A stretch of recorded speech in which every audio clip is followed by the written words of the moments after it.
이제 하나님 말씀 보겠습니다. 이 시간 하나님께서 우리에게 주신 말씀 신약 성경 사도행전 12장 1절에서 10절까지 말씀입니다.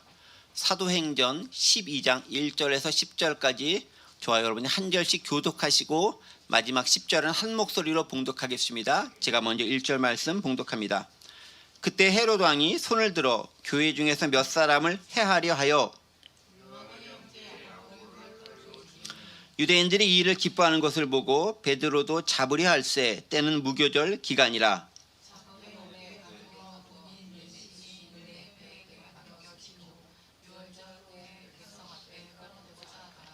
이에 베드로는 옥에 갇혔고 교회는 그를 위하여 간절히 하나님께 기도하더라.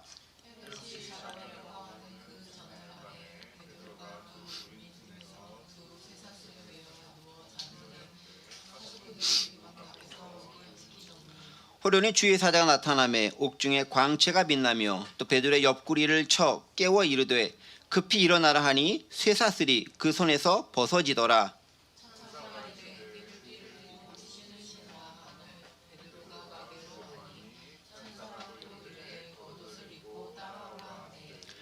베드로가 나와서 따라갈새 천사가 하는 것이 생시인 줄 알지 못하고 환상을 보는가 하니라.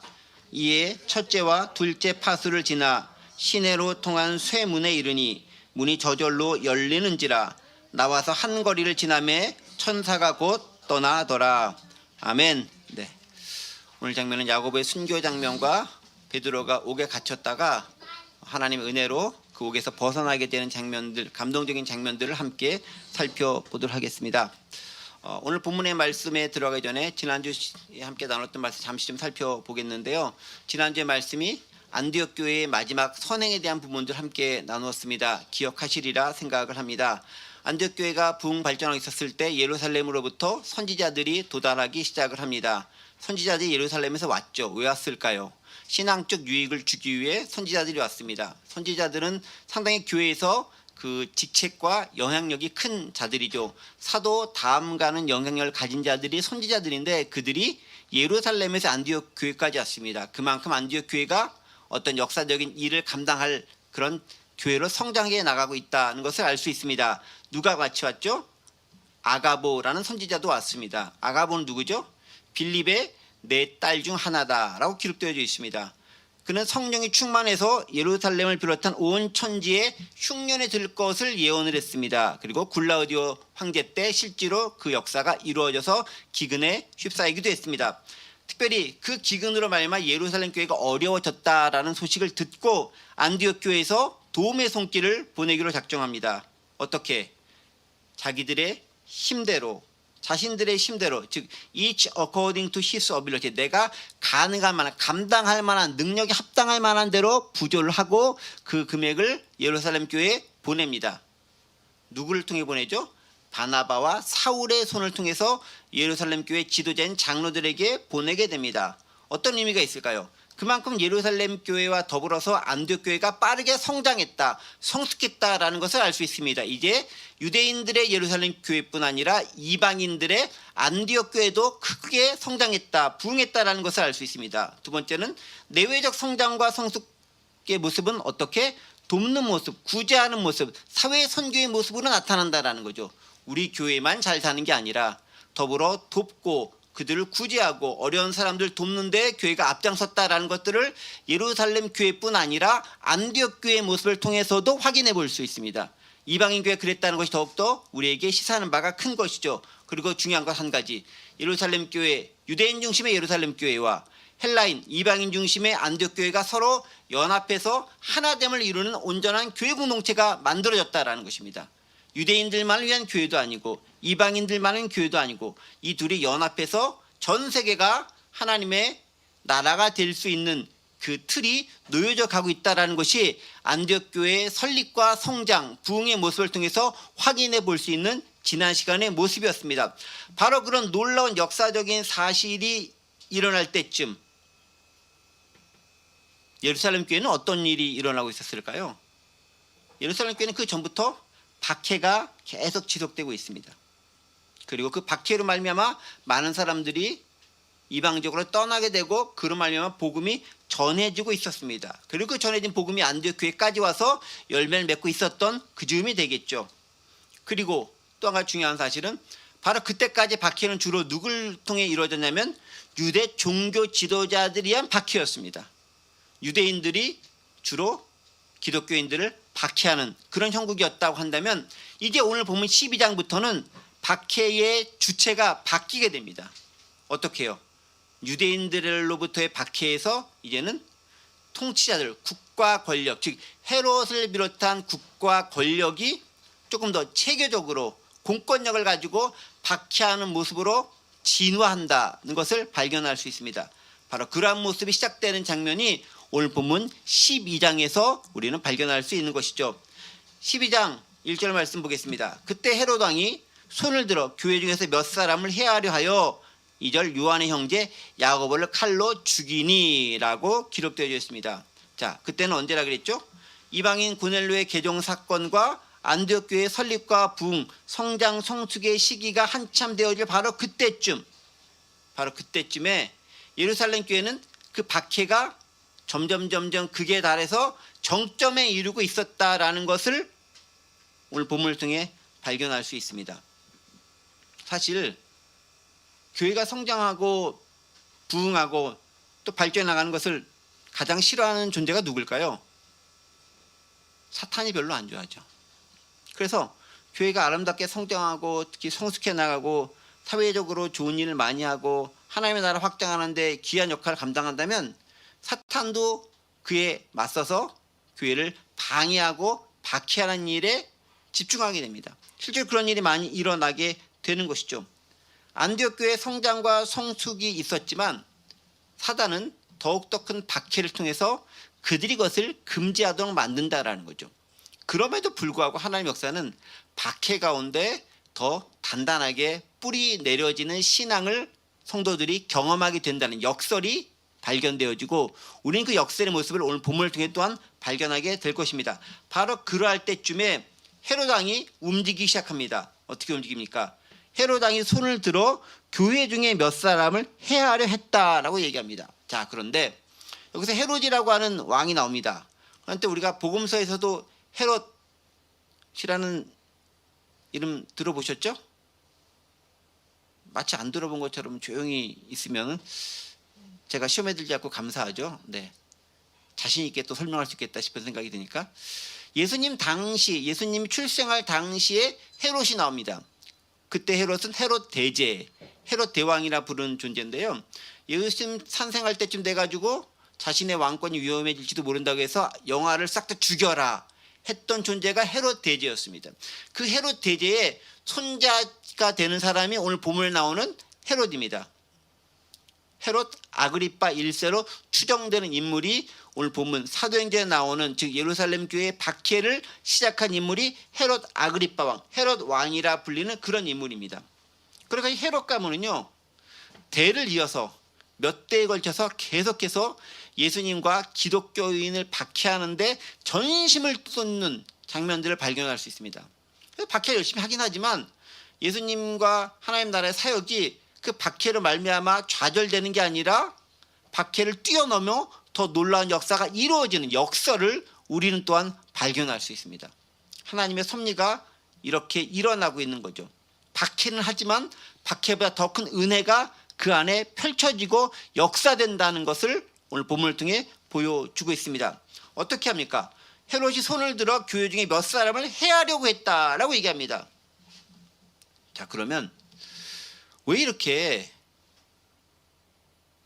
헤롯 왕, 헤롯 대제를 포함해서 이 헤롯 아그리빠는 기독교인들을 길을 쓰고 잡아 죽이려고 할까요?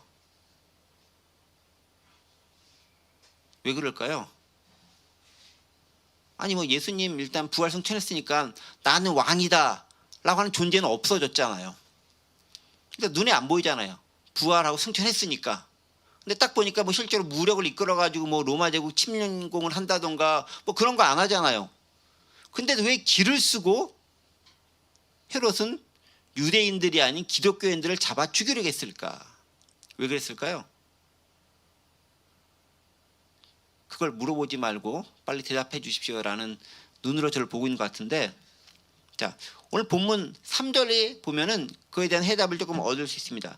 3절 말씀 뭐라고 되어 있습니까? 유대인들이 이 일을 기뻐하는 것을 보고 베드로도 잡으려 할세라는 말이 있습니다. 왜 그렇습니까? 헤롯은요 누굽니까? 원래 정통 이방인들, 로마인 이런 출신들이 아니에요. 사실은. 그러니까 이들은 뭐냐면은 분봉 왕인 겁니다. 그래서 자신이 로마로부터 분할을 받은 지역을 다스리는 게 그들의 직책과 직무인 거예요. 그러다 보니까 지금 어느 지역 헤롯이 다스리고 있죠? 유대 지역. 유대 지역은 누가 살죠? 유대인들. 자, 근데 유대인들이 살고 있는데 그 지역의 대다수를 구성하고 있고 그들이 믿는 대부분의 종교인 유대교를 믿는 유대인들과 사이가 좋은 게 통치하기에 좋겠습니까? 기를 쓰고 맞서 싸우는 게 통치하기에 좋겠습니까? 물론 일제시대 때 일본 사람들이 무력으로 우리를 해서 막 공포정치 하기도 했지만 3.1 독립운동의 역사가 있은 다음부터는 화합정책을 펴기도 합니다. 아, 이렇게 무력으로 하는 게 안 되겠다. 사이 좀 좋게 잘 맺어야 되겠다라는 생각으로 그 다음에 약간 좀 좋은 정책을 펴기도 합니다. 무슨 얘기냐? 유대인들과 사이가 안 좋으면 헤롯이 뭔가 일을 행하려고 했었을 때 어려움이 생기고 삐끄떡거리는 일이 발생할 수 있는 거예요. 그러다 보니까 가능한 유대인들과 좋은 관계를 맺으려고 했는데 지금 유대인들이 가장 싫어하는 존재가 누굽니까? 기독교인들. 그러니까 헤롯이 그것을 간파한 거죠. 여기서 분봉왕 왕은 정치적인 배경을 가지고 있는 존재 아닙니까? 그러니까 모든 걸 다 정치적으로 해석을 하는 거예요. 이 사람이 뭐 신앙이 있는 그런 사람 아니었으니까. 물론 헤롯 가문 중에 있는 여인들은 예수님을 따라 믿었던 사람들도 있지만 여기만 헤롯 아그리빠는 그런 인물은 아니에요. 그러니까 유대인들과 사이를 좋게 하기 위해서는 기독교인들을 잡아 죽이는 것이 좋겠다. 그럼 유대인들에게 호의적으로 보이고 우리가 펴는 정책을 그들이 잘 받아들여지며 내가 통치할 때 잘 순종하겠거니라고 그들은 생각을 했을 겁니다. 그런 정치적인 계산성 가운데서 그는 시도를 하기 시작합니다. 어떤 시도를 합니까? 예루살렘 교회에 있는 지도자들, 즉 사도를 한번 잡아 죽이자라는 생각을 가지고 야고보를 잡습니다. 그 야고보를 칼로 죽입니다. 요한의 형제 야고보를 칼로 죽였다라고 이야기합니다. 요한의 형제 야고보, 예수님의 제자 중에 야고보가 있죠. 요한의 형제 야고보가 있습니다. 또 예수님의 형제 중에 야고보, 동생 중에 야고보가 있고 또 요한의 형제, 예수님의 제자 중에 야고보가 있는데 오늘 본문은 예수님의 제자인 야고보와 요한 할 때 그 야고보를 의미합니다. 그 야고보가 순식간에 순교를 당하는 장면이 기록되어 있습니다. 상당히 이른 순교, 사도로서의 첫 번째 순교를 야고보가 당하게 됩니다. 자, 그런데요, 이 야고보 그리고 요한, 이 집안은 되게 독특한 집안이라고 할 수 있습니다. 야고보와 요한은 형제인데요, 야고보는 가장 먼저 순교를 당한 사도가 되는 것이고요, 그 형제 요한은 가장 늦게까지 살아나면서 모진 고통과 고난을 다 감당한 사도가 됩니다. 참 역설적이죠. 근데 이게 나름대로 예언되어져 있었다라는 사실 여러분 아십니까?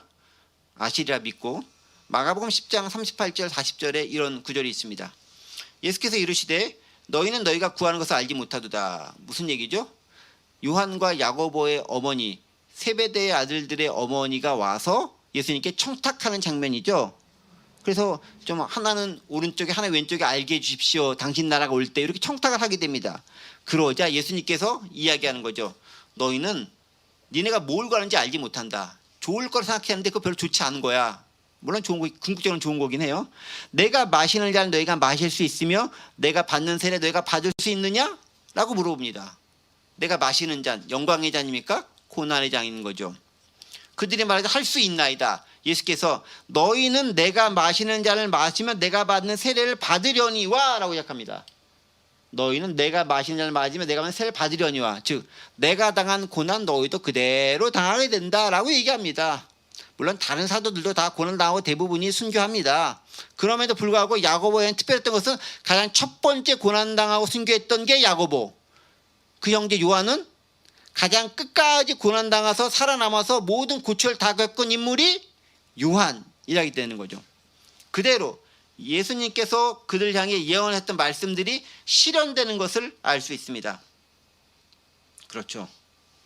사도 야고보 첫 번째 순교자가 되는 장면을 발견할 수 있습니다.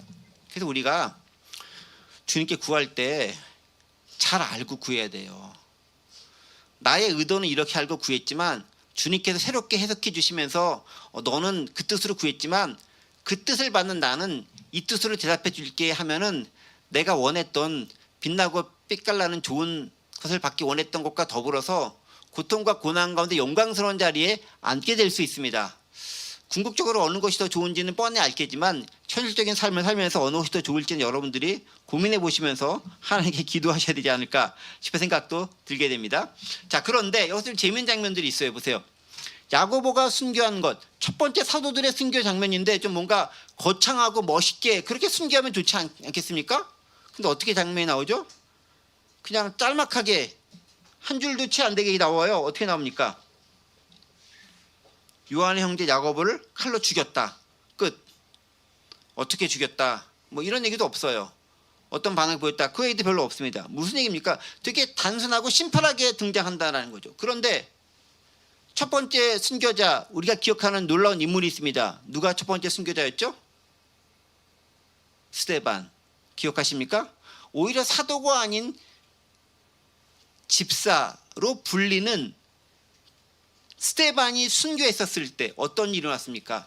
많은 사람들이 그 모습을 보고 감동해 있고 스데반이 순교할 때 천군 천사가 하늘에서 내려다보고서 예수님께서 막 맞이하고 사울이 그때 보면서 그의 죽음을 당연시 여겼지만 나중에 회심하게 되고 그 놀라운 역사가 엄청나게 큰 영향력과 역사를 이루는 데 사용되는 것이 스데반의 순교였는데 야고보는 상대적으로 되게 미약한 모습을 보인다라는 거예요. 자, 근데 그런 걸 보면요, 우리는 이런 걸 알 수 있어요. 사도라고 해서 꼭 큰일 위대한 일 행하고 집사라고 해서 작고 초라한 일 행하는가? 그거 아니다라는 거예요. 여기서 받는 직분이 중요한 게 아니라 하나님 보시기에 내가 얼마나 충성되게 내 일을 잘 감당했느냐에 따라서 하나님 보시는 상급이 달라질 수 있다. 영향력이 달라질 수 있다라는 거예요. 그러니까 사도 야고보의 순교보다는 집사 스데반의 순교가 훨씬 더 큰 영향을 미친 거죠. 심지어 바울까지 회심하게 만드는 놀라운 역사가 그 스데반의 순교로부터 시작됐기 때문에 그렇다라는 것입니다. 또 한 가지, 야고보가 순교한 다음에 아무 일도 일어나지 않았습니다. 아무 사건도 예루살렘 사도단 사이에 일어나지 않았습니까? 무슨 얘기를 하려고 하느냐? 예수님의 12제자 가운데 처음에 바로 죽은 제자가 한 명 있죠. 누구죠? 가룟 유다. 자결했잖아요. 가룟 유다가 죽은 다음에 무슨 일이 일어났죠? 죽으니까 소위 말한 보궐선거를 했습니다. 그래서 누굴 뽑았죠? 마띠아라고 하는 예수님의 12사도단에 들어갈 사람을 뽑아서 12를 맞췄습니다. 자, 그런데 야고보는 누굽니까? 12사도단에 있는 인물이잖아요. 야고보는 순교했습니다. 그럼 또 이제 한 명 또 뽑아가지고 12를 맞춰야 되는 거 아닐까요? 여러분 어떻게 생각합니까? 한 번도 궁금하게 여기지 않았죠? 네, 아무도 궁금하게 여기지 않았을 것 같긴 해요. 여러분들 궁금하게 여기지 않은 것처럼 실제로 보궐선거 하지 않습니다. 가룟 유다만 죽었을 때 하는 거죠. 어떤 차이가 있을까요? 문맥적인 의미로 볼 때 그런 차이가 있는 것 같아요. 가룟 유다가 죽었을 때는 12사도단 이제 막 시작해서 교회가 막 시작하는 단계 가운데 있을 때입니다. 오순절 성령 강림 사건이 있기 전에 이제 놀라운 하나님 역사가 12이라고 하는 상징의 숫자 시작이 딱 돼야 되는데 하나가 모자른 거예요. 그러니까 그것을 채워서 12를 만들고 그 다음부터 하나님의 나라가 이 일이 시작되어지고 역사되는 겁니다. 그 다음에 지금 단계는 어떤 단계죠? 이미 그 일이 시작됐고 교회는 만들어졌고 이방 지역에서 교회가 세워졌습니다. 이제는 12를 채우는 게 중요한 게 아니라 그 12로 채워진 사람들이 어떤 역할을 잘 감당하는가가 더 중요한 시대가 된 거예요. 그 실제로 그 12는 어떻게 됩니까? 대다수가 순교합니다. 대다수가 죽고 일부는 끝까지 살아남았지만 고통 고생 다 당합니다. 즉 사도로서 12사도단으로서의 역할과 직무를 다 감당하게 되는 것들이죠. 그리고 사도 요한이 죽었을 때 12사도단으로서의 사도단은 공식적으로 사실은 없어지게 되는 거죠. 물론 교단 교파에 따라서 이 사도의 그 지위와 직책이 여전히 유효하다라고 말하는 분들도 있고 그렇지 않다고 주장하는 분들도 있지만 어쨌든 간에 처음에 만들었던 그 12사도단은 하나씩 그 사명을 다함과 동시에 사라지게 되어져 있다는 거죠. 자, 어쨌든 그런 여러 가지 과정 가운데서 야고보는 되게 조용하게 순교를 감당하게 됩니다. 자, 그러자 이 야고보의 순교를 보고 헤롯과 유대인들이 보이는 반응이 재미있습니다. 3절이죠. 유대인들이 이 일을 기뻐하는 것을 보고 베드로도 잡으려 할세라고 얘기하고 있습니다. 자, 유대인들이 왜 기뻐합니까? 자신들이 그렇게 잡아 죽이려고 하고 가능하면 없애려고 했었던 그 기독교인들을 자신들의 손에 피를 묻히지 않고도 지금 누가 대신해 주고 있습니까? 로마라는 국가의 헤롯 왕이 대신 잡아 죽이고 있으니 아유 땡큐 감사합니다 라고 유대인들을 생각하고 헤롯에 대해 상당히 호의적인 반응을 보였을 것입니다. 자, 그러자 그런 유대인들의 반응을 본 헤롯은 어떻습니까? 이거 봐라, 야고보 잡아 죽이니까 좋아하네, 내 편이 많이 생기네. 그러면 이번에는 누구까지, 실제로 사도들의 수장이라고 할 수 있는 베드로까지 잡아 죽이면 더 이들이 나를 따르고 호의적인 관계를 맺고 그들과 더불어서 귀한 일을 이룰 수 있겠구나라고 생각을 하는 거죠. 그래서 어떻게 합니까? 베드로도 잡으려고 한다라고 이야기하고 있습니다. 악의 세력의 연합과 연대가 이루어지고 있습니다. 그런데 참 신기하지 않습니까? 예전에 예수님을 잡아 죽일 때도요, 사이가 별로 안 좋았었던 사두개인들, 바리새인들이 연합하고 그리고 대제사장들이 연합해가지고 예수님을 잡아 죽이는데 일조했습니다. 그리고 그 당시 있었던 유대 통치자들까지도 함께 동원되어져서 예수님을 잡는데 그들은 힘을 합쳤습니다. 나쁜 일을 하는데 참 연합을 잘하는 게 악의 무리들인 것 같아요. 사실은 선한 사람들이서 연합과 연대를 통해서 일치된 모습을 보여야 되는데 그런 모습이 많이 보이지 않는 것이 어찌 보면은 불행이고 비극이 아닌가 싶은 생각이 들기도 합니다. 자, 어쨌든 간에 연합과 연대를 통해서 그들은 베드로도 잡으려고 합니다. 근데 그때가 언제다라고 얘기하죠? 때는 무교절 기간이다라고 얘기합니다.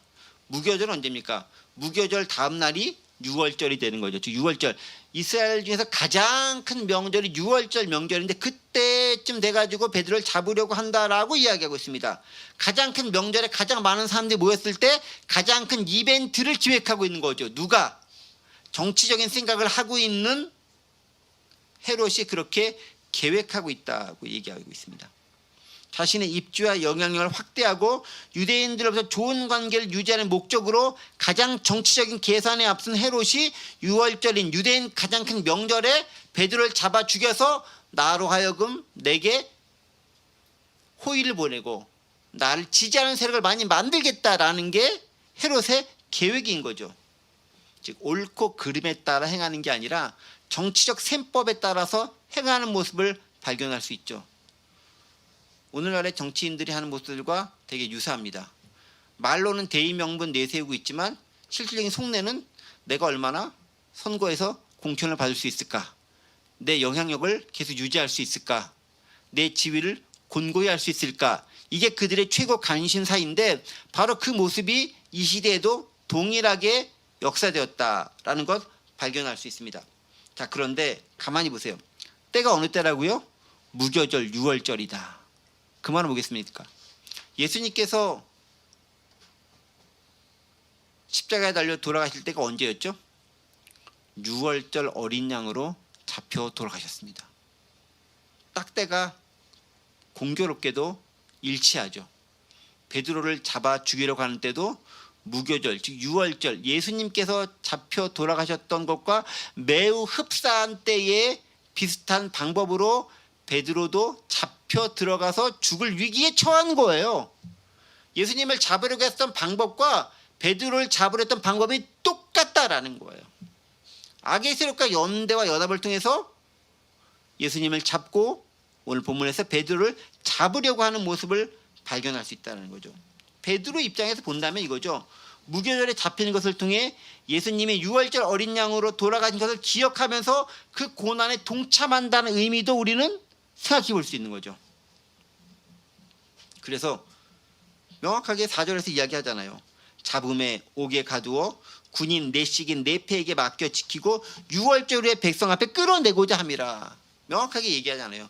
유월절 그 큰 이벤트에 내가 이걸 마련해서 유대인들로부터 호의와 지지를 얻겠다라는 게 헤롯의 속셈이었다라는 겁니다. 근데 그때까지 도망가면 안 되잖아요. 그래서 어떻게 합니까? 예수님을 잡아서 굳게 지켰던 것처럼 여기도 지금 어떻게 하죠? 옥에 가두어서 군인 내식 네패에 맡겨 지켰다라고 이야기합니다. 한 사람이 지킨 것이 아니라 4인 1조가 돼가지고요. 네 패를 4명씩 만들어가지고 각자마다 자기 일들을 감당하게 만들어서 지키게 했다라는 거예요. 절대 베드로가 도망 못 가게 지키게 만들었다라고 이야기하고 있습니다. 즉 이것은 뭡니까? 베드로가 혼자 힘으로는 절대 도망가거나 탈옥할 수 없는 상황이다라는 것들을 분명하고 명확하게 얘기하는 거예요. 예수님도 부활승천하실 때 로마 병사들이 옥문을 굳게 지켰다니, 옥문이 무덤문을 굳게 지켰다라고 얘기하면서 누구의 도움 없이 예수님이 스스로 부활했다는 걸 드러내는 것처럼 오늘 본문도 병사들이 굳게 지켰기 때문에 누가 억지를 빼내거나 그런 게 아니었다는 겁니다. 즉 무슨 하나님의 놀라운 주권적인 역사로 베드로가 탈옥하게 되었다라는 사실을 드러내는 장치로 이런 것들을 사용하고 있는 거죠. 빌라도가 보였던 모습과 유사한 모습을 헤롯도 보이고 있습니다. 그러니까 베드로가 괜히 예수님의 수제자가 아니에요. 베드로가 행하는 모든 일들이 예수님께 행했던 걸 그대로 따라했던 것처럼 마지막에 잡혀가는 모습도 예수님과 했었던 것과 비슷한 모습으로 당하게 되는 거죠. 참 재밌지 않습니까? 일단 저는 재밌는 것 같아요. 자, 그렇게 해서 어쨌든 베드로가 잡혔어요. 옥에 갇혔습니다. 자, 베드로가 갇히니까 무엇을 합니까? 교회는 뭘 하죠? 기도하기 시작합니다. 예전에도요, 제가 사도행전 강의 지난번 할 때 우리가 기억하십니까? 4장 5장 했었을 때 베드로라든가 여러 사도들 갇혔을 때 갇히니까 성도들이 뭐 했습니까? 열심히 기도했다. 그러니까 그들이 풀려나 나왔다라고 하는 예전에 한번 기적적인 역사, 초잔치 역사가 일어났던 기억들이 있습니다. 그 기억을 예루살렘 교회는 잘 알고 있는 거죠. 베드로가 잡히자 교회는 그를 위해 기도하기 시작합니다. 5절이죠. 교회는 그들 위해 기도하기 시작합니다. 베드로는 쉼없이 갇혔습니다. 그리고 도망 나올 수 없게 병사들이 굳건히 지키고 있습니다. 그런데 이것은 역설적으로요. 하나님의 더 큰 역사를 드러내기 위한 일종의 반전을 위한 일종의 포석이라고 볼 수 있는 거죠. 하나님의 계획과 역사는 우리 인간이 다 알 수 없습니다. 비록 인간이 아무리 굳건히 지킨다 할지라도 하나님께서 이루시려고자 하면 그 일은 놀라운 역전과 반전을 통해 일어나게 되어져 있다는 거죠. 자, 베드로가 옥에 갇히자 헤롯은 이렇게 생각했을 거예요. 최고 지도자가 옥에 갇혔으니 이제 유대인의 공동체, 정확히 얘기하면 기독교 공동체는 와해될 것이다 라고 그런 생각하기 쉽습니다. 실제 그렇잖아요. 어떤 국가나 단체의 지도자, 최고 지도자를 잡으면 그 공동체는 무너지거나 와해되는 게 일반적인 모습입니다. 지금 예루살렘에 있는 기독교 공동체의 수장은 베드로입니다. 그 베드로를 잡아놨으니 그 공동체가 무너지는 건 시간 문제겠거니라고 헤롯은 정치적으로 계산했을 가능성이 많이 있습니다. 그런데 그 헤롯의 계산과는 다르게 예루살렘 교회 성도들은 뭘 했죠? 도망가기를 택한 게 아니라 모여서 기도하는 모습을 택했다라는 거예요. 이들에게는 예전의 기억이 있어요. 예전의 경험이 있어요. 우리가 이렇게 기도했더니 하나님께서 은혜를 주셔서 베드로를 비롯한 사도들이 풀려났던 것처럼 이번에도 그렇게 할 것이다 라는 놀라운 믿음을 가지고 있다라는 거예요. 박해가 지속될수록 이들의 신앙과 믿음은 더욱더 견고해지고 굳건해지는 거예요. 그리고 오히려 더 똘똘 뭉치게 되는 겁니다. 공동체가 와야 되는 건요, 외부적 탄압에 대해서 와야 되는 경우는 그리 많지 않아요. 오히려 외부적인 탄압으로 인해 와해가 되면 다른 곳에서 모여서 호시탐탐 다시 재결합할 그런 모임과 움직임을 마련해 놓는 경우가 많습니다.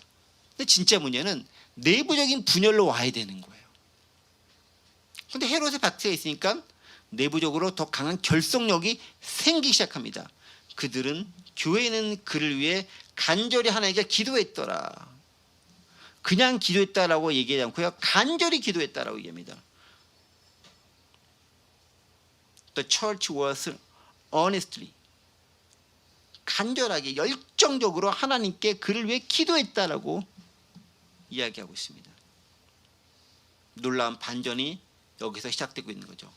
헤롯의 계획대로만 흘러가는 것이 역사가 아니다라는 것들을 오늘 본문을 통해 우리는 발견해낼 수 있습니다. 박해 상황에서 우리가 할 일이 뭐겠습니까? 함께 모여 일치된 마음으로 기도하는 것입니다. 하나님은 종종 맨 끝자락까지, 절벽까지 몰아 세운 다음에 놀라운 반전을 일으키시기도 합니다. 기도를 통해 약한 가운데 강함의 역사를 우리로 하여금 체험하도록 하시는 게 하나님의 계획이라는 거죠. 때때로 나는 원하지 않았지만 저 절벽 가운데, 낭떠러지 가운데 내가 계속 몰려가는 듯한 느낌을 받을 때가 있습니다.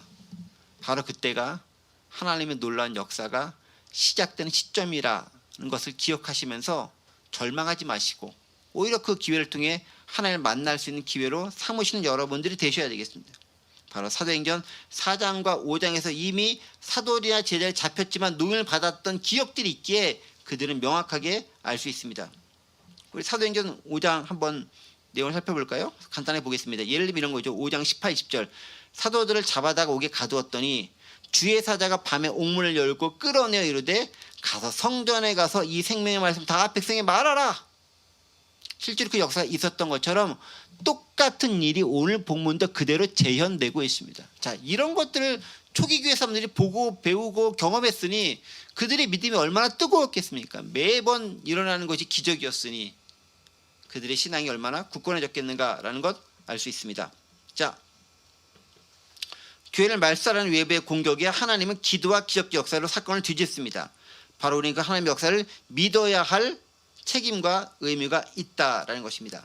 자, 그럼 어떻게 구해내는가? 6절 보세요. 헤롯이 잡아내려고 하는 그 전날 밤에 베드로가 두 군인 틈에서 두 쇠사슬에 매여 누워 자는데 파수꾼들이 문 밖에 옥을 지켰다. 무슨 얘기예요?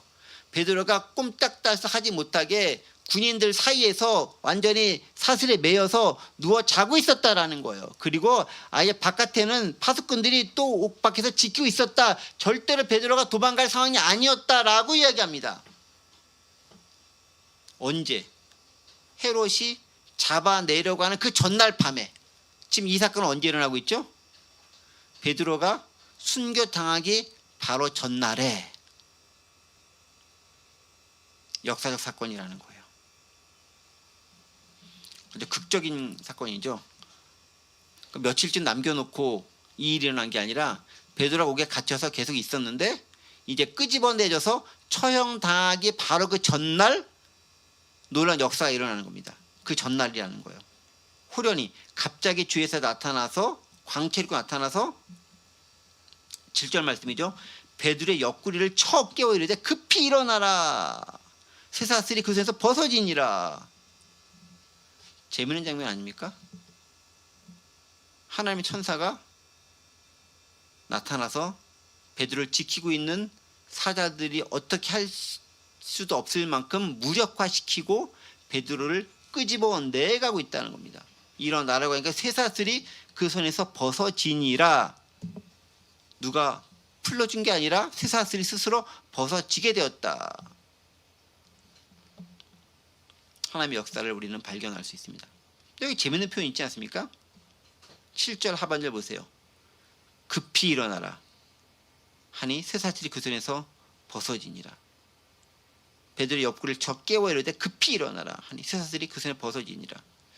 이 장면은요, 이스라엘 백성들이 출애굽할 때 하나님께서 놀라운 역사 가운데 그들이 급히 일어나서 갑자기 밤중에 깨워가지고 그들을 내몰아서 홍해를 건너게 하려고 그들 내몰아 장면을 그대로 연상시킵니다.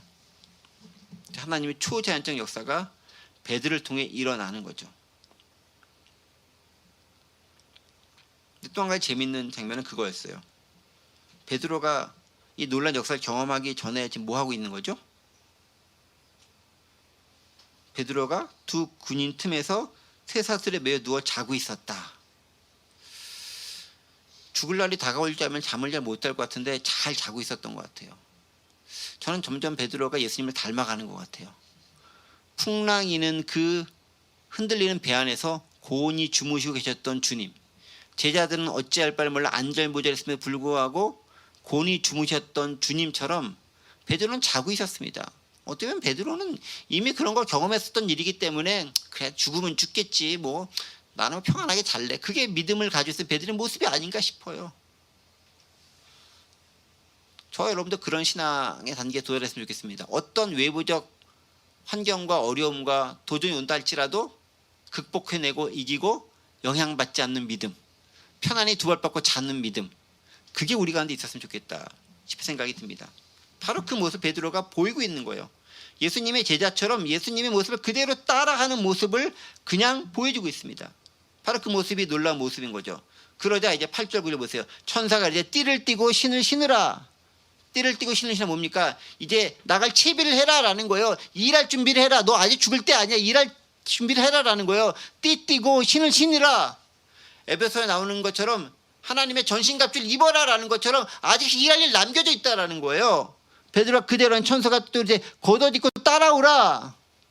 그런데 베드로가 이걸 보면서 뭐라고 생각합니까? 이게 꿈이야 생시야. 9절이죠. 베드로가 따라나갈 때 천사가 하는 것이 생시인 줄 알지 못하고 환상을 보는 거 하더라.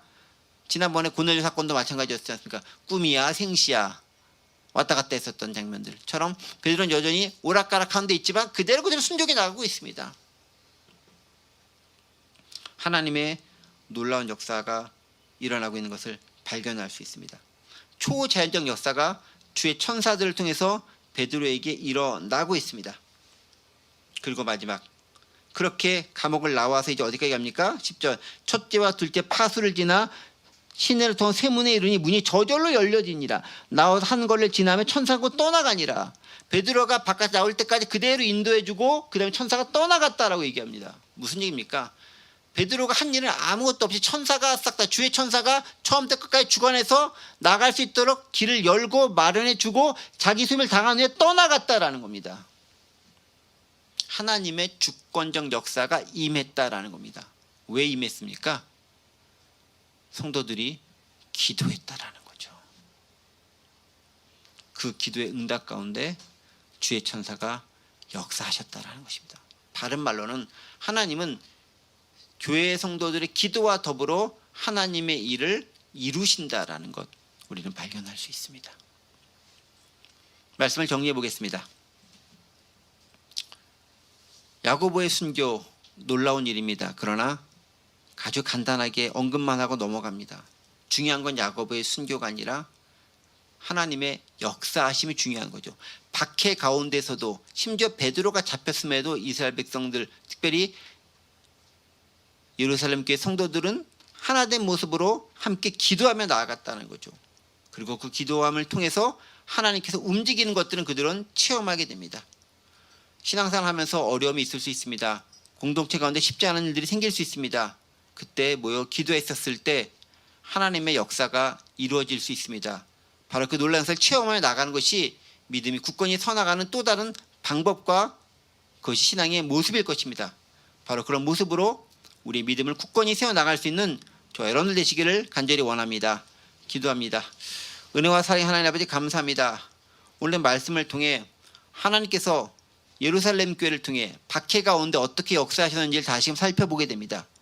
주님께서 직접 주관하사 친히 베드로를 구원해주시는 장면들, 그리고 예루살렘 교회 성도들이 모여 기도하는 장면을 통해 어려움은 있지만 그 어려움을 극복하는 방법을 가르쳐 주시니 감사합니다. 함께 기도함으로 난관을 극복해낼 수 있는 귀한 모습 우리도 경험해낼 수 있도록 도와주옵소서. 감사드리며 예수 그리스도 이름으로 기도하옵나이다. 아멘.